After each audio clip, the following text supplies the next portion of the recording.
Puesto en pie, ¿cierto? Le damos lectura a la palabra del Señor. Segunda de Pedro, capítulo 1, del verso 1 en adelante.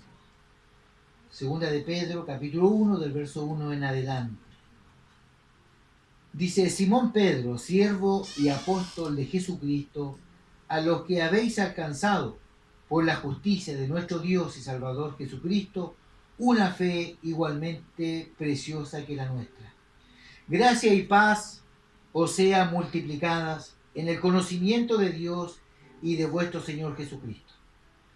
Como todas las cosas que pertenecen a la vida y a la piedad, nos han sido dadas por su divino poder, mediante el conocimiento de aquel que nos llamó por su gloria y excelencia, por medio de las cuales nos ha dado preciosas y grandísimas promesas, para que por ella llegaseis a ser participantes de la naturaleza divina, habiendo huido de la corrupción que hay en el mundo a causa de la concupiscencia.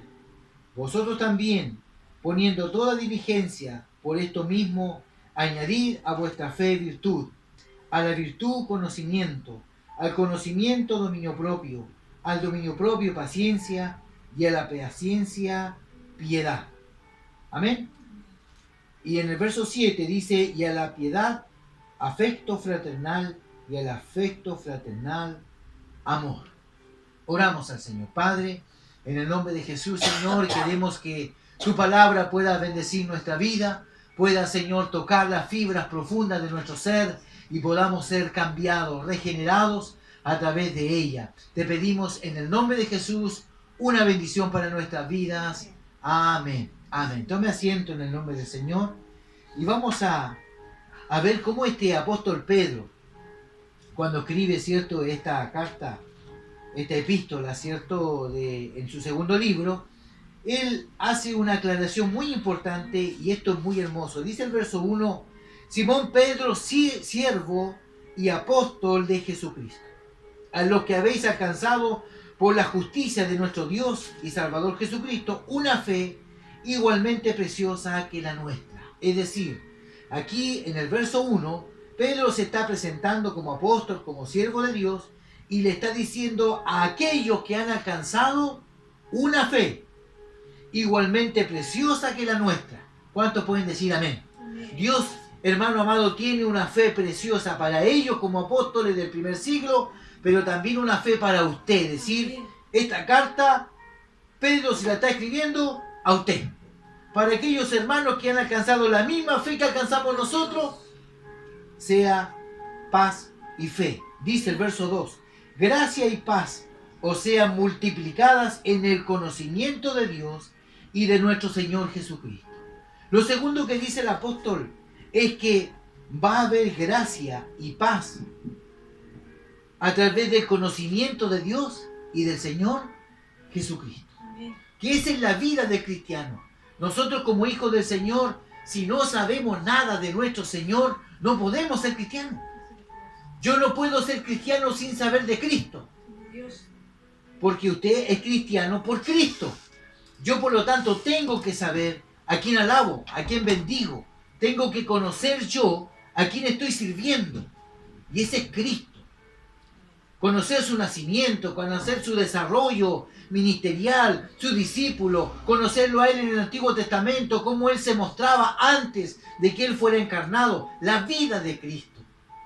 Entendiendo que el sacrificio perfecto, el cordero que se comió en la Pascua de liberación del pueblo de Israel, representa a Cristo, que el pan que comieron en el desierto representa a Cristo, que el agua de la roca que bebieron en el desierto representa a Cristo. Es decir, yo tengo que conocer al Señor. Por eso dice: doy gracias y paz sean multiplicadas en el conocimiento de Dios y de nuestro Señor Jesucristo.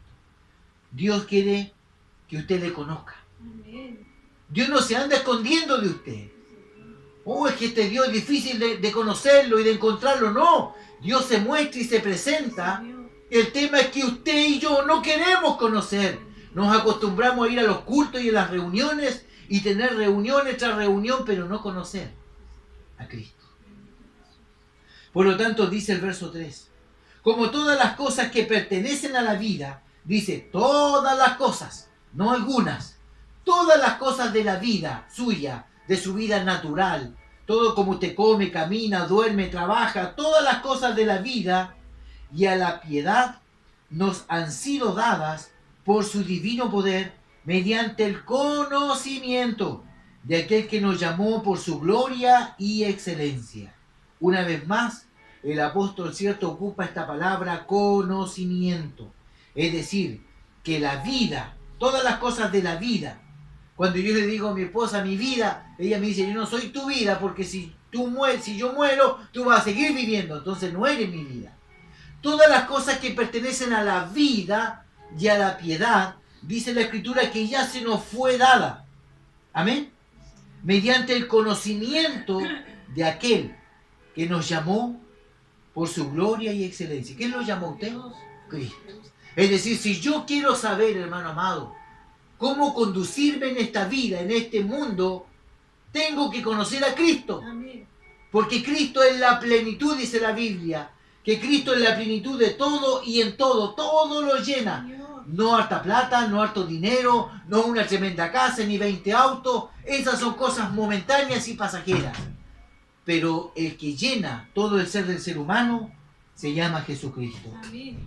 Dice el verso 4, por medio de las cuales nos ha dado preciosas y grandísimas promesas, para que por ellas llegases a ser participante de la naturaleza divina, habiendo huido de la corrupción que hay en el mundo a causa de la concupiscencia. Mire qué maravilloso.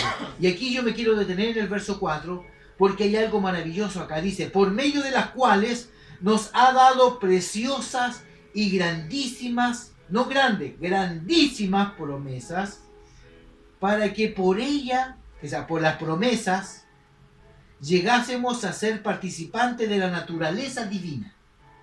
Es decir, ¿cómo yo puedo entender la naturaleza divina? ¿Qué es la naturaleza divina?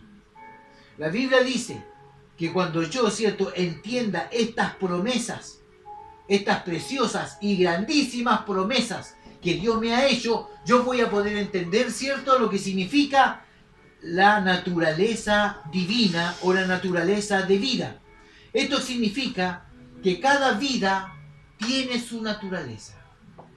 Nosotros estamos acá y vemos, ¿cierto?, cómo en los techos hay gaviotas, hay pajaritos, hay de todo, ¿cierto?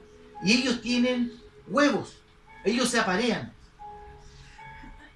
¿Quién le enseña a un pajarito, a un gorrión o una gaviota a volar? Un perro que nunca se ha metido al agua y usted lo lleva al agua y él nada. ¿Sí o no? Él nada porque es algo innato de él. ¿Quién le enseñó? Nadie. ¿Quién le enseñó a un pescado a respirar debajo del agua? Entonces, ¿quién le enseñó a una gaviota a volar? ¿Fue a una escuela de aviación? Escuela de aviación, gaviota altamente efectiva en el vuelo. No, no hay curso ni seminario porque esa es la naturaleza de ese animal. Es decir, todos nosotros tenemos una naturaleza animal, ¿cierto? Y tenemos una naturaleza, como dice la Escritura, divina. Mientras yo no conozca a Cristo, mi naturaleza es humana y sensorial.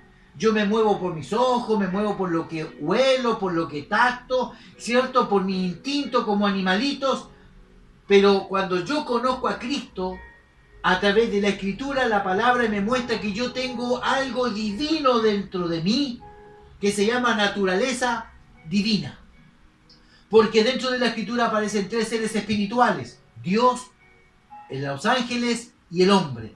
Y como ser espiritual, yo tengo una naturaleza divina dentro de mí. Leíamos en el Salmo 8 que decía, ¿qué es el hombre para que tengas de él misericordia?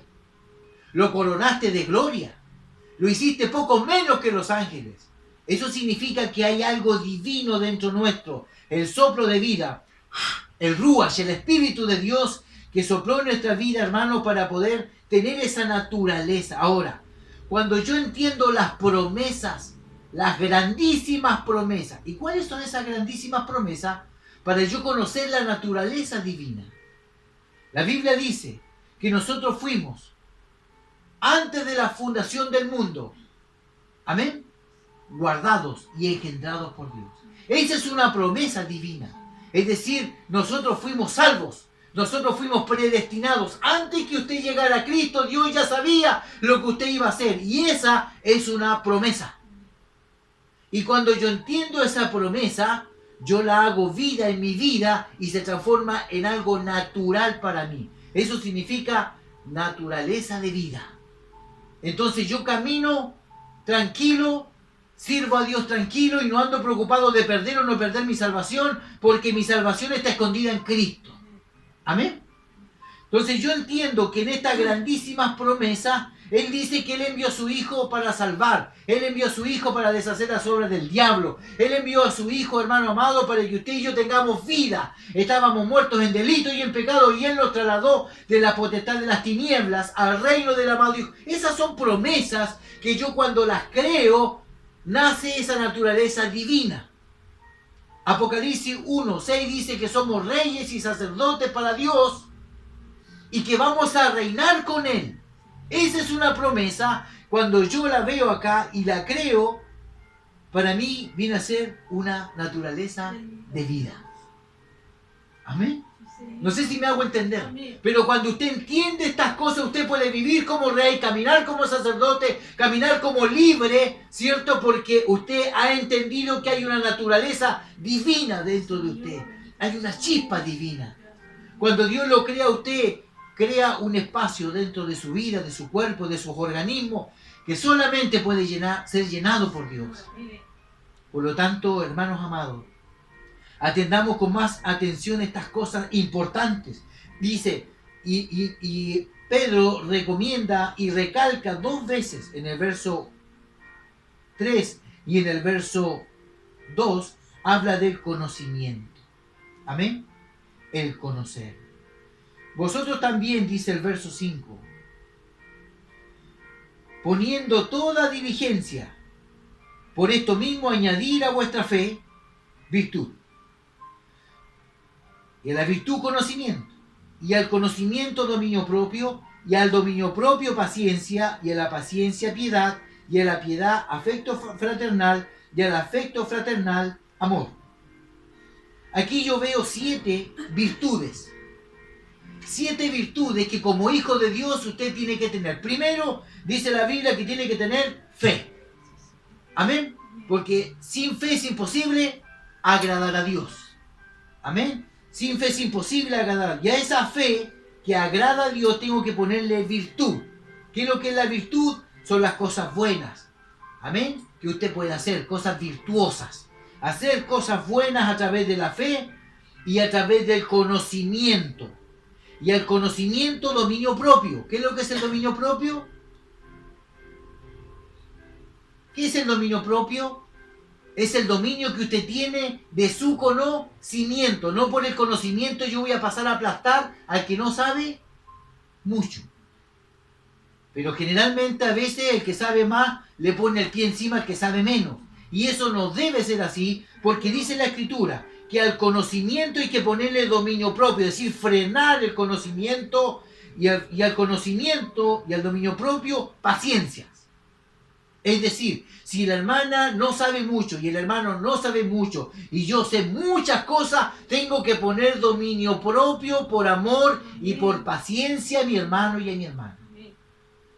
Porque vemos que muchas veces el conocimiento, dice la Escritura, envanece. Por lo tanto, cuando le digan, ahí viene la gran sierva del Señor, usted anule eso, porque de los pequeños es el reino de los cielos. El que no fuera como un niño, no entrará en él. Por lo tanto, dice la Escritura, que debemos agregar al conocimiento dominio propio y al dominio propio paciencia, y a la paciencia piedad. Y a la piedad afecto fraternal, que es el afecto de los hermanos. Y el afecto fraternal, amor. Amén. Y el mayor de todos estos es el amor. Por lo tanto, como iglesia de Cristo, como cuerpo del Señor, tenemos que tener estas 7 virtudes en nuestra vida. Y miren lo que dice el verso 9. Ponga sus lindos ojos azules ahí y dice, pero el que no tiene estas cosas tiene la vista muy corta, es ciego. Amén. Eso dice, ¿no? Es decir, si usted no tiene estas 7 virtudes en su vida, como hijo de Dios, como naturaleza divina, con el conocimiento de Cristo, usted es un ciego. Y si somos ciegos, muchas veces también somos guías de ciegos. Por lo tanto, dice la Escritura, en esta epístola del apóstol Pedro, que estas virtudes tienen que estar en el cristiano. Amén. El conocimiento de Dios, la fe en Dios, el poder divino que está en nuestra vida, la naturaleza divina, y a través de estos conocimientos, a través de este conocimiento fe, a través de esta fe piedad, y a través de esta piedad afecto fraternal, amor. Es decir, estas 7 virtudes en nuestra vida. Tenemos nosotros conocimiento. A este conocimiento le agregamos fe, le agregamos paciencia, le agregamos afecto fraternal, como naturaleza divina que nosotros tenemos. Por eso que es importante la palabra en el verso 4 de la naturaleza divina, porque si la naturaleza divina tiene que ver con Dios, lo divino, la naturaleza de Dios está en usted. Y si esa naturaleza de Dios está en mí, es porque algo divino yo tengo. Dios se mueve a través de eso divino, y yo puedo, a través de eso divino, aplicar estas 7 virtudes en mi vida. Que no son dones, son virtudes. Y estas virtudes, dice la Escritura, que tienen que ir acompañadas en esta naturaleza divina. Porque la Biblia dice que cuando el Espíritu Santo de Dios gobierna nuestra vida, está en nuestro ser, entra y habita en nosotros, Él nos guiará a toda verdad y a toda justicia. Él nos enseñará y no tendremos necesidad de que alguien venga y me enseñe a volar, porque yo sé cómo volar. Yo sé cómo tengo que orar, yo sé cómo tengo que congregarme, yo sé cómo tengo que servir al Señor. No necesito que alguien me diga cómo tengo que hacerlo, porque la Biblia está. Amén. Dice que no dejemos de congregarnos como algunos tienen por costumbre. Entonces yo tengo que congregarme, porque cuando me congrego edifico el cuerpo, hay amor fraternal, Señor. Nos edificamos unos a otros, Señor. Nos fortalecimos. Señor, amén. Amén. Nos estimulamos, nos levantamos unos a otros. Amén. Por lo tanto es necesario, hermanos amados, que entendamos que estas 7 virtudes en la vida de todo cristiano tiene que estar. Señor. Un cristiano sin conocimiento de Dios no es cristiano. Tenemos que tener en nuestra vida una base bíblica, escritural, y saber y conocer a quien nosotros seguimos y servimos. Es la única forma de no ser engañado. ¿Sabe por qué hay mucho cristiano hoy en día engañado? Porque no lee, porque no tiene conocimiento, porque no estudia, porque no se somete. Amén. Pero eso no va a ocurrir acá. Porque nosotros somos hombres y mujeres que amamos su palabra, amamos a Jesucristo, y que difícilmente, aunque en los últimos tiempos dice que aún los escogidos, pero Dios nos libre, ¿cierto?, de ser aquellos que seamos engañados, sino que siempre el Espíritu Santo está vigilante en nuestra vida y nos está dirigiendo para no cometer esos errores. Amén. Así que Dios bendiga su vida, Dios bendiga su espíritu, y mire cómo le habla el apóstol Pedro, le habla bonito. Dice: a todos aquellos que han alcanzado esa fe, igual que nosotros, esto les digo.